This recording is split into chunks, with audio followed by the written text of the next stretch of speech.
The scent of expensive leather and engine oil filled the air, a mixture of luxury and arrogance that made my skin crawl. I stood in the middle of Elite Motors' glossy showroom, clutching the strap of my worn purse, my reflection flickering in the polished hood of a silver Porsche. I hadn't planned on running into her. Margaret Lewis, my ex-mother-in-law, strutted across the floor like she owned the place. She didn't just manage sales here, she ruled it. Her heels clicked like gunshots on marble. When she saw me, her lips curled into a smile that wasn't a smile at all. "Clara Bennett," she said, her voice slicing through the murmurs of customers. "You must be lost. We don't do charity sales." The laughter that rippled from her coworkers stung harder than I expected. My throat tightened, but I forced myself to stay calm. "I'm here to buy a car," I said softly. "Used, not charity." She leaned closer, her perfume thick and suffocating. "Buy with what?" "The alimony you squeezed out of my son." A few people stopped pretending not to listen. A man by the counter turned his head. Margaret's voice rose sharp enough to pierce the air. "Security," she called. "Get her out of here. She's trespassing." My heart pounded, but I stood my ground. "I have an appointment," I said, pulling out the email confirmation from my phone. She snatched it, glanced once, then dropped it to the floor. "Fake," she said flatly. "You're embarrassing yourself." A security guard stepped forward, hesitant, unsure. The humiliation burned like acid. I wanted to disappear, but something in me refused. "You don't have to do this, Margaret," I whispered. "Oh, but I do," she said sweetly. "People like you need reminders of where they belong." Then, from behind us, a calm male voice cut through the tension. "Mrs. Bennett." We all turned. A tall man in a navy suit approached the owner, Richard Haynes. "Your Bentley order just arrived. Would you like to inspect it now?" The room froze. Margaret's face went pale. The same employees who had laughed now exchanged wide-eyed glances. I looked at Richard, then back at her. "Yes," I said evenly. "Let's inspect it." And for the first time in years, Margaret Lewis was silent. The sound of laughter still echoed in my head as I followed Richard Haynes through the hallway toward his glass-walled office. My hands were shaking, but I refused to let him see it. The humiliation still clung to my skin like oil. He gestured to a leather chair. "Please sit," he said calmly, then closed the door, muting the noise from the showroom. I sat back straight, chin up. He studied me for a moment before speaking again. "I wasn't expecting you to arrive today, Mrs. Bennett."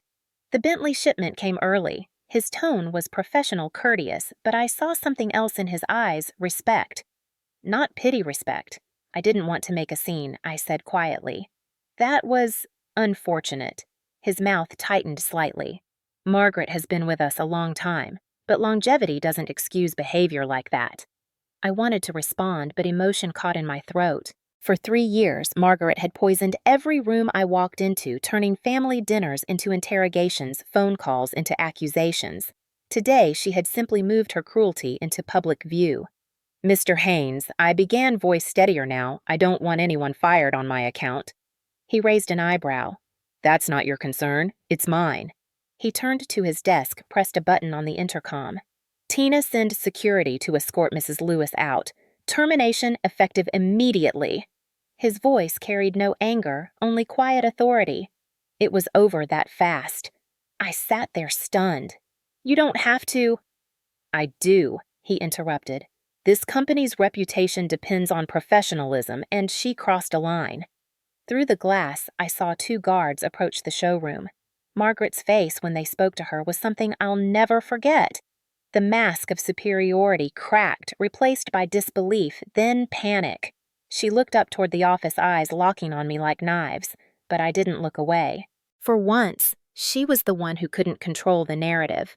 Minutes later, Richard returned a folder in hand. "Everything's settled. Your car will be detailed this afternoon. Would you like delivery to your address or pickup?" "Pickup," I said. My voice felt foreign, powerful again. "Good choice," he said. Then his tone softened. "Are you all right?" "I will be," I said. He nodded once, understanding more than he needed to. When I stepped outside, the sunlight felt different, brighter, sharper, like the world had tilted slightly back toward balance. But the victory tasted hollow. Humiliation lingers even after the audience disperses. That night at home, the silence pressed against my chest. My apartment was small but clean, filled with signs of independence. Books, plants, the faint hum of the old fridge. Yet the loneliness felt heavy. I sat by the window replaying the day. Margaret's words echoed. People like you need reminders of where they belong. I'd spent years believing her, letting her voice shape my worth. But today, for the first time, I saw her power dissolve under truth. I made tea hands steady now and opened my laptop. My inbox blinked with a new message from the dealership's finance department confirming the purchase. I stared at the subject line, "Your Bentley order, confirmation." Beneath it, another message older my lawyer's email about finalizing the divorce settlement. I clicked it open. The last paragraph hit me like a whisper from the past division of marital assets finalized. No further claims from Ethan Lewis or family members are legally valid. Margaret had always believed I was powerless because she assumed Ethan took everything, but I hadn't lost. I had walked away with peace and far more than they ever imagined. I leaned back, sipping tea, watching the city lights blur through the glass. The humiliation was fading, replaced by something colder, cleaner. It wasn't revenge yet, but the seed had been planted. And I had learned one thing today: Margaret Lewis had made the mistake of underestimating the wrong woman. Long before the dealership, before the shouting and humiliation, Margaret Lewis had already made my life a quiet battlefield. When I married Ethan 12 years ago, she welcomed me with a smile that never touched her eyes. "You're joining a family that values tradition," she said on our wedding day, hand resting on my shoulder like a claim. I was 24, naive enough to mistake condescension for care. From the start, she measured my worth by what I could endure. If Ethan raised his voice, she said I should be patient. If he ignored me for days, she called it a man's need for space. When I started a small design business from home, she called it a hobby, telling neighbors Clara plays with computers while Ethan provides. The first time Ethan shoved me during an argument, she didn't even blink. "He's stressed," she said. "Men with responsibility sometimes lose temper. Be supportive." That word supportive became a leash. Every act of cruelty was rebranded as a test of devotion. Every bruise was a lesson in silence. I remember one night 3 years ago after a dinner at their mansion. Margaret had invited her church group, the kind of women who dressed like politicians' wives, and looked at me as though I were the househelp. Ethan had been drinking. Margaret noticed and laughed it off. "My son's just celebrating another successful quarter."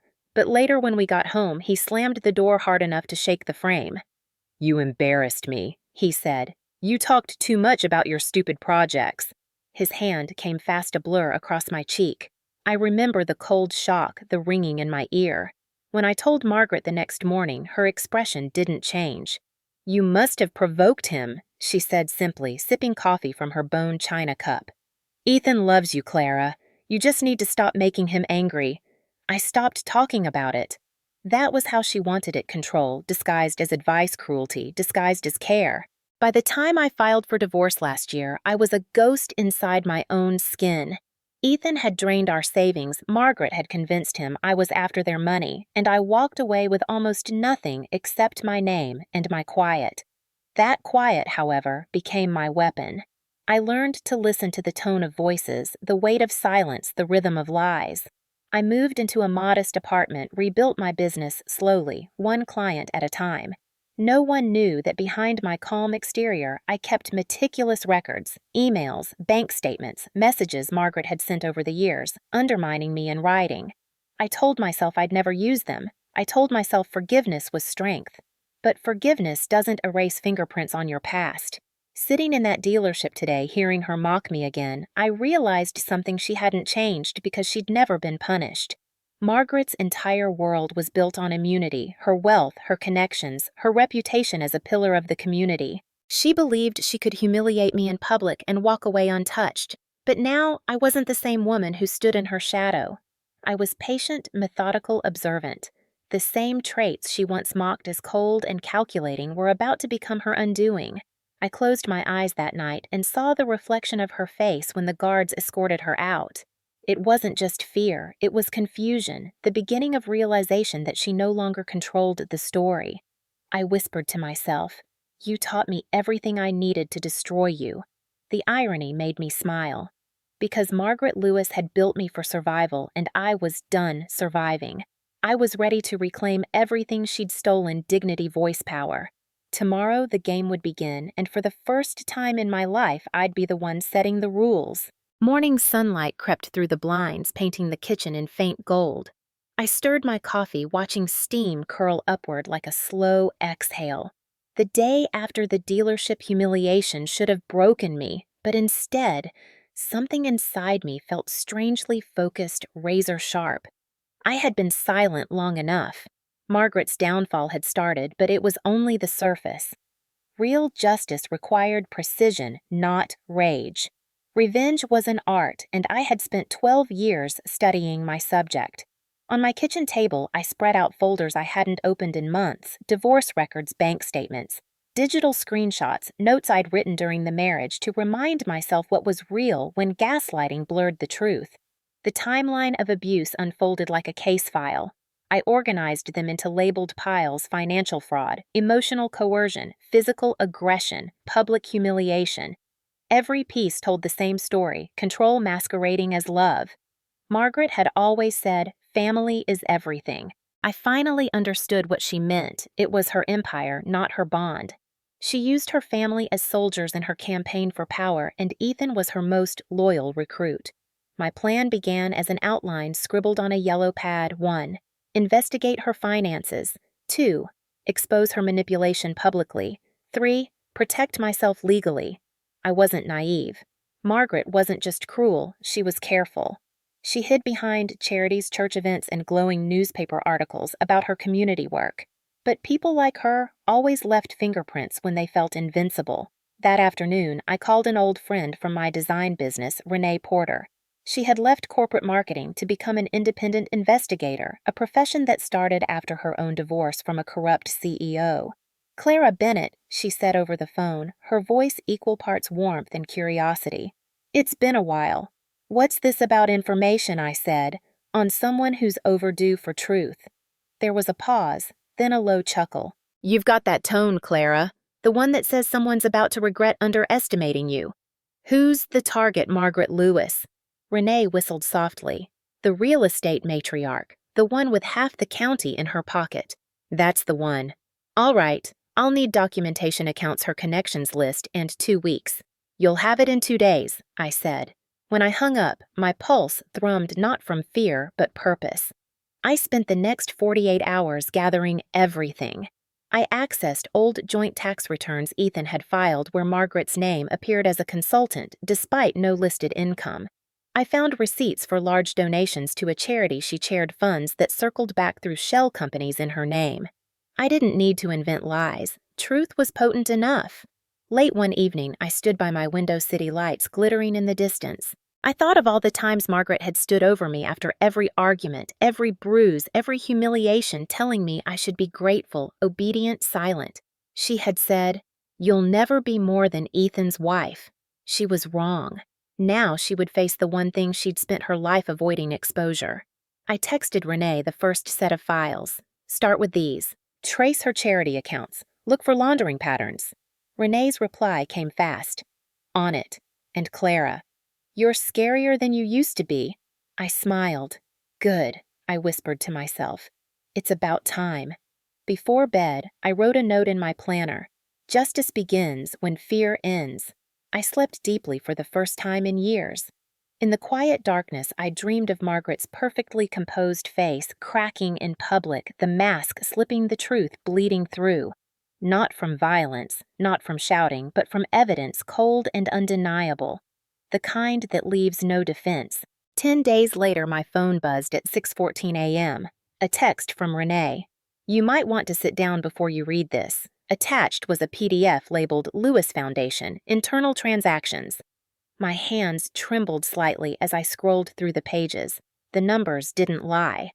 Margaret's charity, the same one praised in local news as a beacon of generosity, was a front. Donations flowed in from community partners, then looped back through a property management firm registered under her maiden name, Margaret Ellis. The paper trail was flawless on the surface, but Renee had dug deeper. "She's moving money between her charity, her husband's construction company, and a fake scholarship fund," Renee explained when I called. It's textbook laundering clean on paper dirty underneath. How much north of 2 million over 5 years, she said, and she's still moving it. My breath caught. You're sure? Absolutely. And here's the kicker. Your ex-husband's signature appears on some of the transfers, probably to make it look legitimate. The realization sliced through me like ice. Ethan had always claimed he was broke during our divorce. Meanwhile, he'd been signing off on fraudulent checks for his mother. It wasn't just betrayal, it was complicity. This could ruin her, Renee said. If the state attorney's office sees this, it's prison time. I stood by the window, sunlight spilling across the floor, my reflection pale against the glass. Prison. The word felt heavy, dangerous. I should have felt triumph, but what I felt instead was clarity. Margaret wasn't untouchable. She was human and careless. Don't submit it yet, I said. Not until I say so. You planning to confront her first? No. I'm planning to let her expose herself. I ended the call and sat down, heart steady, mind racing.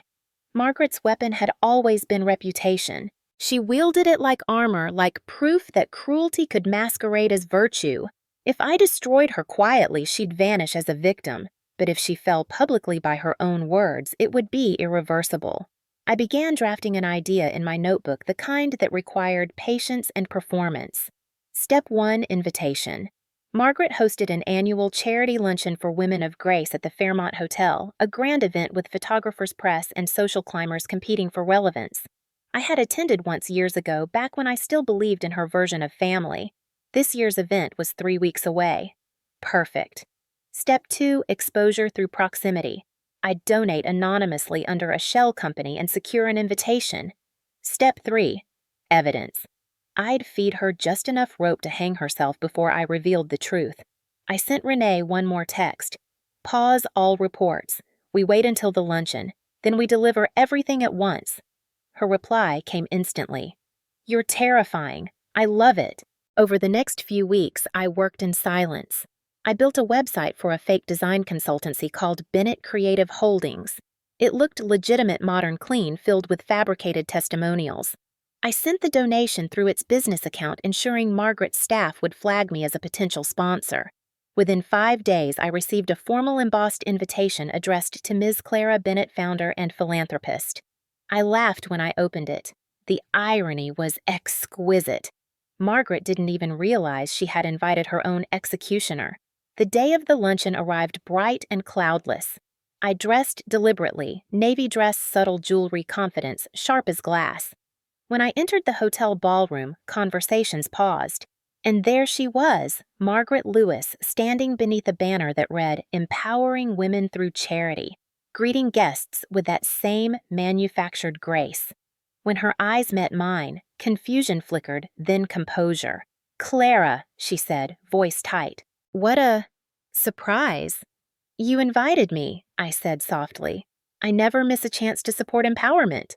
Her smile didn't reach her eyes. "Of course. Let's make sure everyone sees your generosity."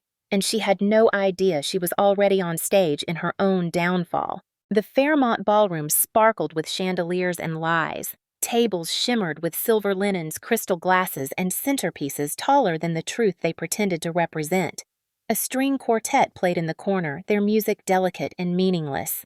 I took a seat near the front, where Margaret could see me, her smile frozen into perfection. She moved like a queen among courtiers, greeting donors, brushing cheeks, radiating self-importance. Cameras flashed, reporters circled. I could almost hear her rehearsed lines before she spoke them. "We are women of grace," she said into the microphone, her voice carrying across the room. "We build. We uplift. We give." My nails dug into my palm as I watched. Margaret had spent her life building a throne out of other people's suffering. She smiled while cutting throats with etiquette. But today she was standing on quicksand and I had the shovel. Halfway through the luncheon, I excused myself and walked toward the staff corridor. Renee had arranged everything with ruthless precision. The journalist she'd recruited, a quiet woman named Harper Dunning, was already in place, credentials tucked under a press badge. She specialized in investigative pieces about nonprofit corruption. Her last exposé had brought down a senator. "Everything ready," I whispered as I reached her. Harper nodded. The file transfer worked. I'll publish when you signal. And the audio feed live. The ballroom microphones are linked through the hotel's network. Anything she says up there is on record. I exhaled slowly. Good. Stay near the side exit in case she gets violent. Harper smirked.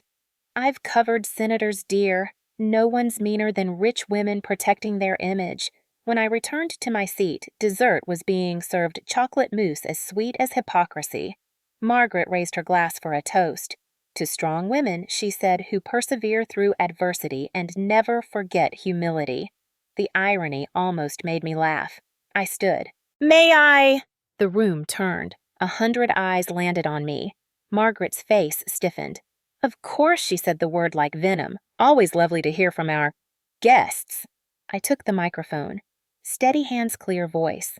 I wanted to thank Mrs. Lewis for her generosity, I began. It takes courage to lead such a successful foundation. She smiled, wary now. Especially, I continued, when so many people depend on it. Transparency and integrity are rare gifts in today's charitable world. The first crack appeared in her expression. What exactly are you implying? She asked. I smiled. Oh, nothing.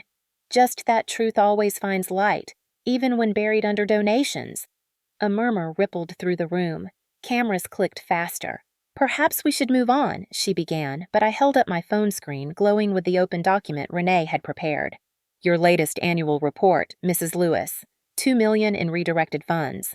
I thought donors might appreciate knowing where their generosity ends up. Gasps broke across the room. The journalists moved like sharks toward blood. Margaret's eyes went wide, the microphone slipping slightly in her grip. That's a lie, she hissed. Defamation. Really, I said softly. Then you won't mind if I forward this to the Attorney General's office. I tapped a button. A whoosh sound confirmed the email had sent. Margaret lunged forward, grabbing my wrist. You vindictive little... The microphone's still live. Her words echoed through the ballroom. The cameras captured everything, the rage, the mask, cracking the woman beneath exposed. Security rushed forward, separating us. I straightened my dress, composed. You wanted reminders of where I belong, I said quietly. Turns out it's not beneath you. And as reporters swarmed and flashes exploded, Margaret Lewis realized she hadn't been attending a luncheon, she'd been attending her own downfall. By the next morning, Margaret Lewis's name was no longer whispered in admiration, but shouted across headlines. Charity Queen under investigation for fraud and embezzlement. The photos were everywhere, her face twisted in fury, her hand gripping my wrist, her mask of control shattered under fluorescent ballroom lights. Local news ran the clip on repeat. Talk shows dissected it. Twitter chewed her alive. The empire she'd built on perception was crumbling one headline at a time. I sat in my apartment robe, tied loosely, coffee cooling beside me as the anchors discussed her fall from grace. Each word felt surreal. This wasn't just revenge, it was reclamation. My phone buzzed endlessly. Journalists, acquaintances, even old friends who had believed her lies. Some offered apologies. Others wanted statements. I ignored them all. Silence was my victory song. Around noon, Renee called. You should see this, she said, laughing. The state attorney's office just issued a preliminary notice of investigation. They're freezing her accounts. I let out a breath I hadn't realized I was holding. So it's real. Oh, it's real. The best part. Her husband filed for separation this morning. He's trying to distance himself before the ship sinks. He'll fail, I said softly. She taught him everything he knows. And Ethan Renee asked carefully. The mention of my ex-husband felt like a splinter pressed against old skin. He'll come crawling back eventually, I said, but this time he'll find the door locked. By evening, the press was camped outside Margaret's gated mansion. Helicopters hovered overhead. She gave one statement before vanishing behind her iron gates. These allegations are malicious lies fabricated by a vindictive former daughter-in-law. Her voice trembled. The arrogance was gone. It almost didn't feel real, the woman who once controlled every narrative now fumbling in panic. But the reality set in when Harper's full article dropped that night, complete with screenshots, wire transfers, and verified witness accounts. The headline was Surgical: The Cost of Grace. How Margaret Lewis used charity to feed greed. Within hours, the Attorney General announced an official audit. Her foundation's board resigned en masse. Sponsors pulled out. The phone footage of our confrontation at the luncheon hit social media. Millions watched her call me vindictive while I stood calm, collected. The public didn't see revenge, they saw justice. And in America, nothing destroys faster than the truth made viral. But justice isn't clean. That night, I lay awake staring at the ceiling. The satisfaction was sharp, but behind it lurked a hollow ache. Years of pain don't dissolve overnight. Margaret's empire had fallen, but the scars she left, the bruises, the isolation, the whispers of, "You'll never be enough," they lingered. I turned on the bedside lamp and reached for my old notebook, the one I'd filled during the worst years. On the last page, I wrote, Phase 1 complete. Phase 2 closure. The next morning, I called Harper. "The story isn't over," I said. "Not until she faces me one last time." Harper exhaled slowly. "She's hiding. House under surveillance, lawyers everywhere. But you'll get your moment." "No," I said, staring out the window. "I'll make her come to me." That afternoon, I drove to the dealership, the same one where this all began. The glass showroom reflected the afternoon sun like a mirror of memory. Inside, staff whispered as I entered, recognition flickering in their eyes. Richard Haynes came out of his office, his expression half surprise, half admiration. "Clara Bennett," he said. "You've been quite the headline." "I just told the truth," I said. He smiled faintly. "Truth doesn't usually come with this much precision."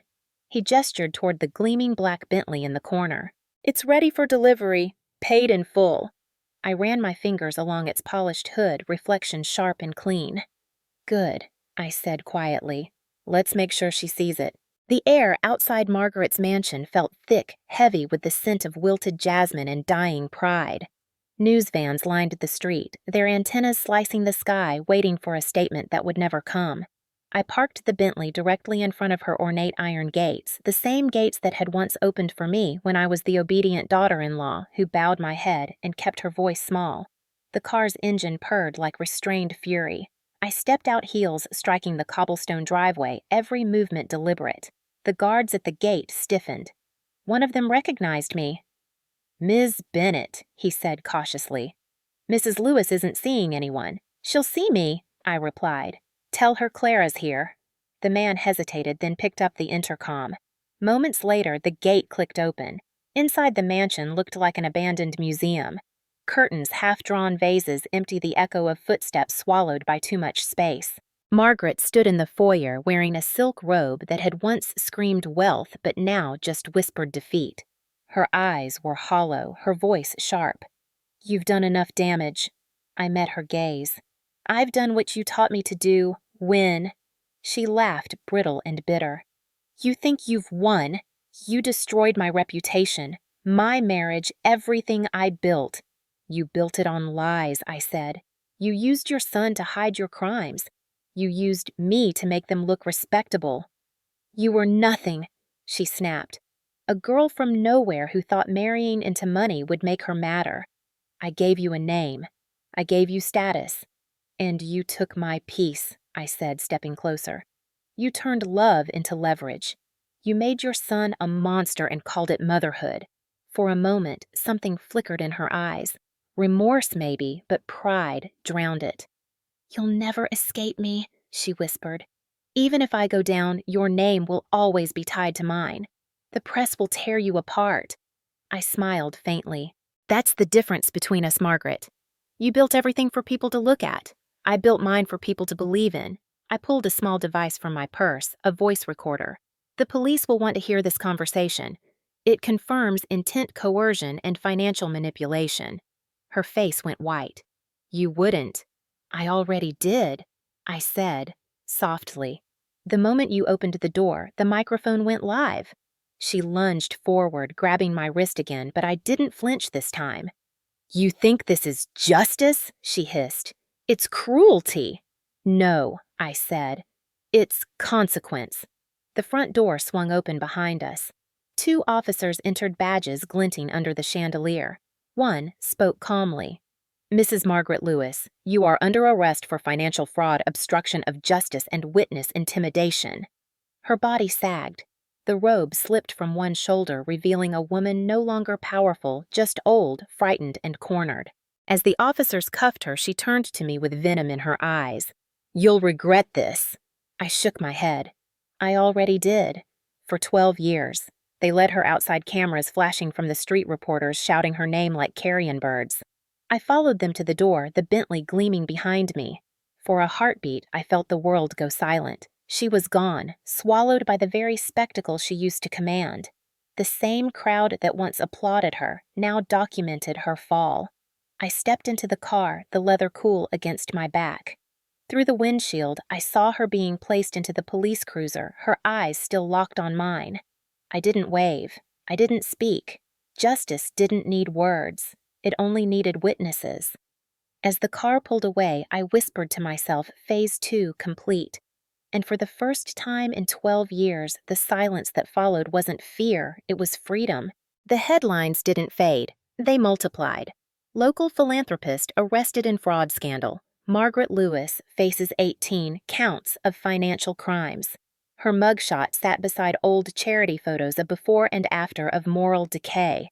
Every morning, new details surfaced: offshore accounts, falsified ledgers, tax evasion, even witness tampering. It was no longer my story. It was the nation's. And yet, through all the noise, I stayed silent. I didn't give interviews, didn't respond to emails. I let the facts speak, and they spoke louder than I ever could. The night she was denied bail, I sat on my balcony, the city glittering below, and realized how light my body felt. No fear, no tremor. Just quiet. Justice has a strange sound. It isn't thunder. It's the absence of screaming. Ethan finally called 3 days after his mother's arrest. His number appeared on my phone like a ghost. For a moment, I stared at it, thumb hovering, then answered. His voice was low, shaky. Clara. Ethan. Silence stretched thick and awkward. You did this, he said finally. You destroyed her. No, I said. She destroyed herself. You think you're some kind of hero? He spat. You ruined our family. Your family was already ruined, you just didn't notice. He breathed heavily on the other end, anger layered with guilt. She loved you, you know. You were the daughter she never had. I laughed softly. She didn't love anyone she couldn't control. You'll regret this, he whispered. You'll wake up one day and realize you've become just like her. No, I said calmly, because I don't hurt people and call it love. I hung up. It was the easiest goodbye I'd ever spoken. Days turned into weeks. Reporters camped outside the courthouse as Margaret's trial began. I watched from home, seeing her walk into the building in handcuffs, the same woman who once told me power isn't about truth, it's about who speaks first. She wasn't speaking first anymore. The prosecution's evidence was airtight, much of it gathered from the files Renee and I had uncovered. Harper's coverage became the definitive account of the case. Social media was merciless. People dissected every line of testimony. Some called her a monster, others a fallen matriarch.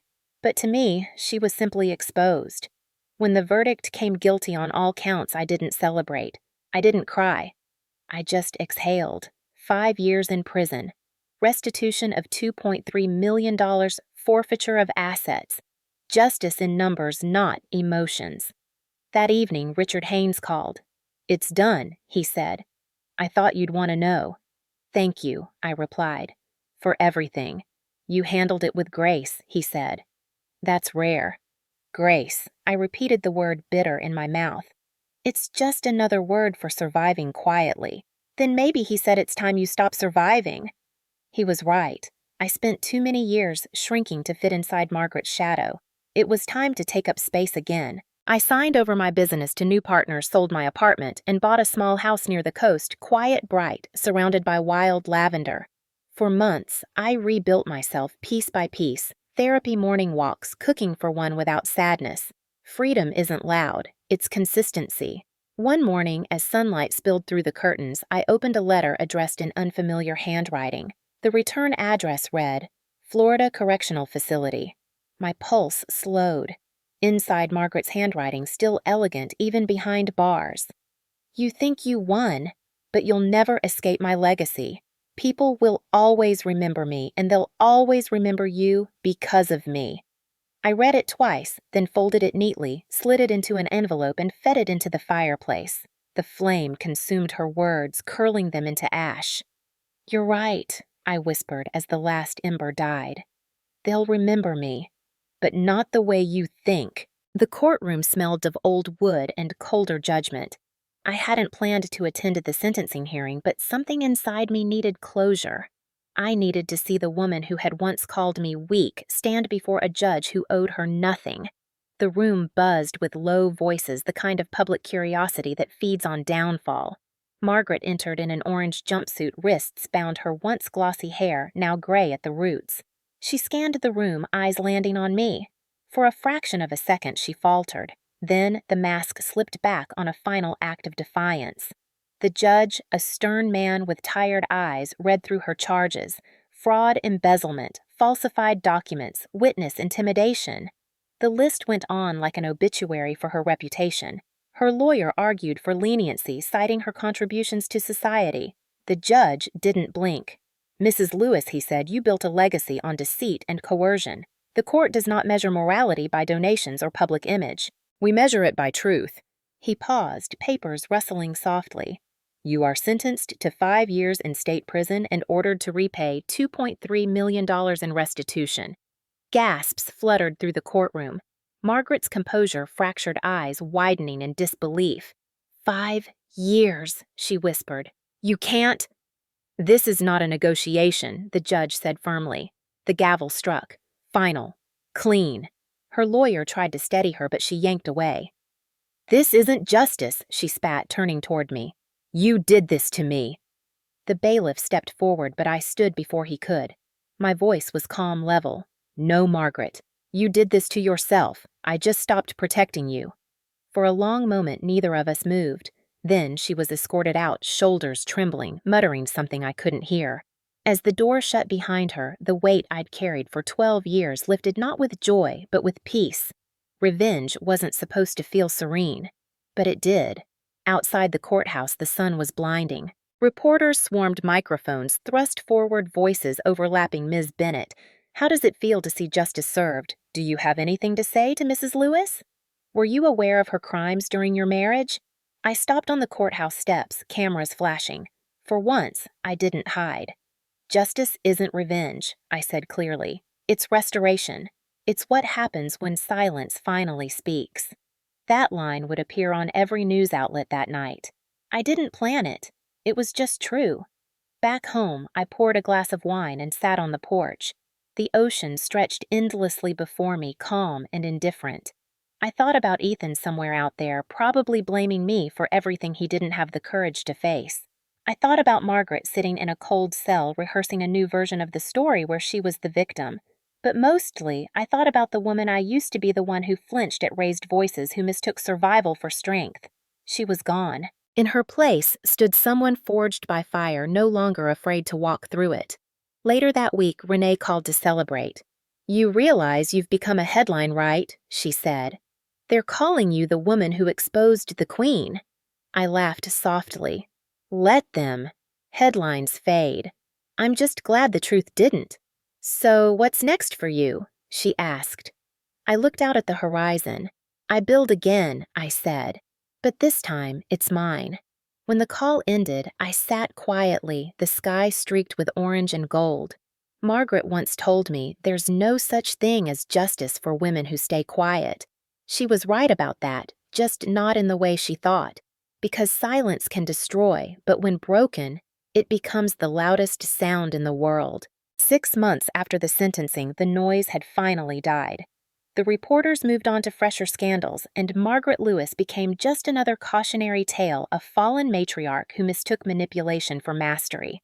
But for me, silence no longer meant fear. It meant choice.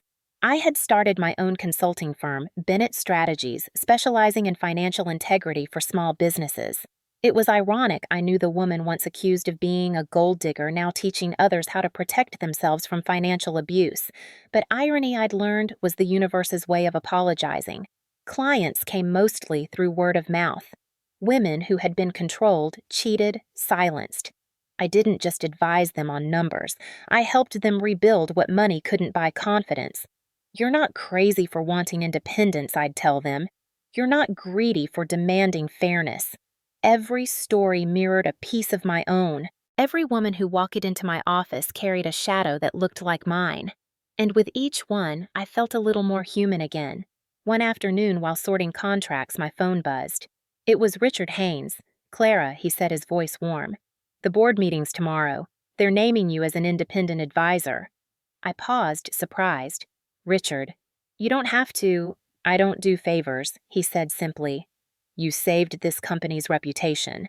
The least we can do is let you shape its future." The next morning, I stood in the same glass building where it had all begun. But this time the air felt different. Familiar faces nodded respectfully as I walked past. The whispers weren't ridicule anymore, they were acknowledgement. In the conference room, Richard handed me a folder. "Official contract," he said. "You'll be working directly with me on restructuring compliance. And there's a new policy we'd like to announce publicly." "What kind of policy?" I asked. He smiled. "Zero tolerance for internal harassment, financial or otherwise. We're naming it the Bennett Clause." For a second, I couldn't speak. My name, not as property, not as a burden, as a principle. I managed to whisper, "Thank you." "No," he said gently. "Thank you for reminding us what integrity looks like when it's not for sale." When the meeting ended, I stood in front of the window overlooking the city. The same skyline I'd once stared at from a cramped apartment now stretched like an open invitation. This was what rebuilding looked like, not victory, not vengeance, but peace earned through persistence. Later that week, I was invited to speak at a women's empowerment conference. I hesitated at first, but when I walked onto the stage, the sight of hundreds of faces, young and old, scarred and strong, filled me with something I hadn't felt in years: belonging. I was taught that silence was strength, I said into the microphone. But silence only protects those who hurt us. Speaking isn't weakness, it's reclamation. And justice doesn't always look like punishment. Sometimes it looks like rebuilding in the open, while those who tried to bury you rot in the dark. The audience stood applauding. Cameras flashed, but I didn't flinch. That night, my inbox overflowed with messages from women thanking me. Telling me my story gave them courage to file reports. Leave marriages, start again. I realized then that revenge had turned into something bigger: legacy. Margaret's world was gone, but mine was just beginning. When I returned home, I stood on the porch of my new house, waves crashing in the distance. I whispered a quiet promise to the night air. "You don't get to define me anymore." And for the first time, I believed it not as defiance, but as truth. 2 years later, the world had already forgotten the name Margaret Lewis. Scandals fade faster than apologies. But sometimes justice leaves footprints long after the noise dies. I sat behind the wheel of my Bentley, the same car that had once been a symbol of humiliation, now gleaming beneath the morning sun.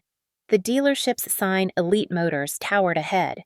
It looked newer, brighter, rebuilt under new management. I wasn't there to buy anything. I was there to close the circle.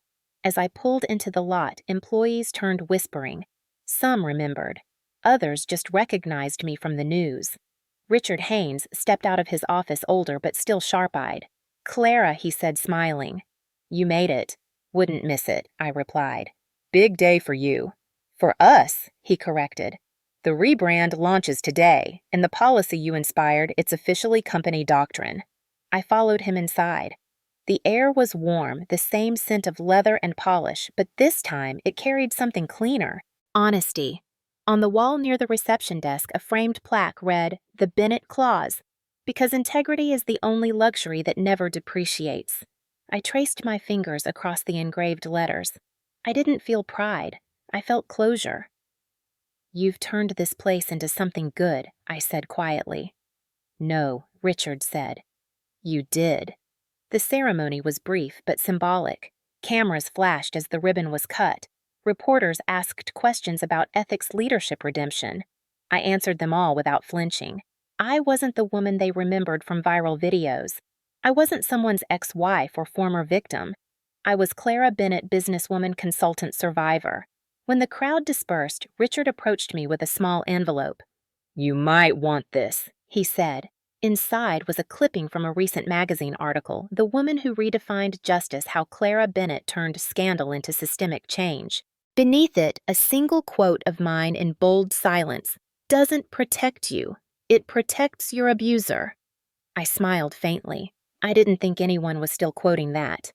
"Some truths don't expire," he said. Outside, the sun shimmered off the cars lined in rows, each one reflecting a different angle of light. I walked between them slowly, the way I had years ago when I was told I didn't belong here. The memory rose like an echo, Margaret's voice, cold and cruel. "We don't do charity sales." I paused, looking at the reflection of myself in the car door, stronger, older, unbroken. "We do now," I whispered. Back in the driver's seat, I started the engine and let the hum fill the silence. As the gates opened, a light breeze carried through the open window. I drove toward the coast, the sky wide and forgiving. Somewhere behind me, Margaret Lewis sat in a halfway house nearing the end of her sentence. I had received a letter last month, her handwriting still elegant, but the tone different. "I don't expect forgiveness," it read, "but I finally understand what I taught you. Power without conscience destroys everything it touches. I hope you build something better." I hadn't replied. Some stories don't need answers. The road stretched ahead long and quiet. The ocean glittered at the horizon like a promise kept. I rolled down the window, letting salt air wash over me. The wind carried no ghosts now, just peace. For years, I thought justice meant revenge. But I learned that true justice is the ability to live freely in the daylight, unashamed, unafraid. As the sun sank lower, I whispered the words that had carried me through everything. They thought silence was weakness. But silence was my weapon, and truth was the bullet. The tires hummed against the asphalt, steady and sure as I disappeared down the coast road. The past was behind me, the future open. And for the first time in my life, I wasn't running away. I was simply moving forward.